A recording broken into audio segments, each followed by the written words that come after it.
ജപ്പാനിൽ വന്നപ്പോൾ എന്നെ ഫാസിനേറ്റ് ചെയ്ത വളരെ സംഭവമാണ് ഈ ജാപ്പനീസ് ആരുടെ റീഡിങ് ഹാബിറ്റ്. ഞാനിവിടെ വന്ന് കണ്ടപ്പോഴത്തേക്കും ട്രെയിനിലായിരുന്നാലും ബസ്സിലായിരുന്നാലും പിന്നെ ഫ്രീ ടൈം കിട്ടിക്കഴിഞ്ഞാൽ അവരുടെ എല്ലാവരുടെയും കയ്യിലൊരു ബുക്ക് കാണും. ചുമ്മാ വായിച്ചുകൊണ്ടിരിക്കുക. ഫ്രീ ടൈം കിട്ടിക്കഴിഞ്ഞാൽ അപ്പോഴും വായനയാണ്, വായിച്ചിരിക്കുക. അപ്പോൾ ഇത് കണ്ടപ്പോൾ ഞാൻ ഒരുപാട് അത്ഭുതപ്പെട്ടിട്ടുണ്ട് അവരുടെ വായനാശീലം. അവർ കുഞ്ഞുനാൾ മുതലേ ഒരു പ്രാക്ടീസ് ചെയ്യുന്നൊരു സംഭവമാണ്. എൻ്റെ പുറകെ കാണുന്ന ബിൽഡിംഗ് ഇത് മുസാഷി സക്കായി എന്ന് പറയുന്ന സ്ഥലത്ത് ലൊക്കേറ്റ് ചെയ്യുന്ന ഒരു പബ്ലിക് ലൈബ്രറിയാണ് കാണുന്ന സംഭവം.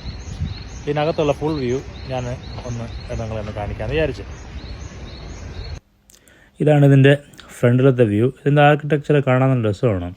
ഇതിനകത്ത് അവർ ചെറിയൊരു കഫേയൊക്കെ സെറ്റ് ചെയ്തിട്ടുണ്ട്. ബുക്കൊക്കെ വായിച്ച് തളരുകയാണെങ്കിൽ നമുക്ക് പോയിരുന്നൊരു കാപ്പിയൊക്കെ കുടിച്ചിട്ട് വീണ്ടും പോയിരുന്ന ബുക്ക് വായിക്കാം. നല്ല രീതിയിലോട്ട് മെയിൻറ്റെയിൻ ചെയ്തിട്ടുണ്ട്. ഇതിൻ്റെ എല്ലാ ഫ്ലോറും ഞാൻ നടന്ന് കാണിക്കാൻ ഉദ്ദേശിക്കുന്നില്ല. ഞാനിപ്പം നിൽക്കുന്നത് ഇത് കിഡ്സിൻ്റെ സെക്ഷനാണ്. അകത്ത് 2-3 പിള്ളേരൊക്കെ ഇരുന്ന് വായിക്കുന്നുണ്ട്. ഓരോരോ ക്യൂബിക്കിൾ പോലെ അവരിങ്ങനെ ബുക്സൊക്കെ വെച്ച് ഇങ്ങനെ സെറ്റ് ചെയ്ത് ഡിവൈഡ് ചെയ്ത് വെച്ചിട്ടുണ്ട്. ഈ പ്രായത്തിൽ തന്നെ പിള്ളേരെ റീഡിങ് ഹാബിറ്റ് എൻകറേജ് ചെയ്യുക, സ്ക്രീൻ ടൈം കുറച്ചിട്ട് ബുക്ക് വായന കൂടുതൽ വളർത്തുക എന്നൊക്കെയാണ് ഈ ജാപ്പനീസുകാരുടെ ഒരു രീതി. ഇത് എനിക്ക് വളരെ ഇൻട്രസ്റ്റിംഗ് ആയിട്ട് തോന്നി. നിങ്ങളെ ഒന്ന് കാണിക്കാമെന്ന് വിചാരിച്ചു. ഇതാണ് ഇതിൻ്റെ അവിടുത്തെ ബാൽക്കണി എന്നുള്ള വ്യൂ. എന്തായാലും എല്ലാ ഫ്ലോറിലും ഏതാണ്ട് ഇതേപോലത്തെ രീതി തന്നെയാണ് മെയിൻറ്റെയിൻ ചെയ്തിരിക്കുന്നത്. എങ്ങനെയുണ്ട്?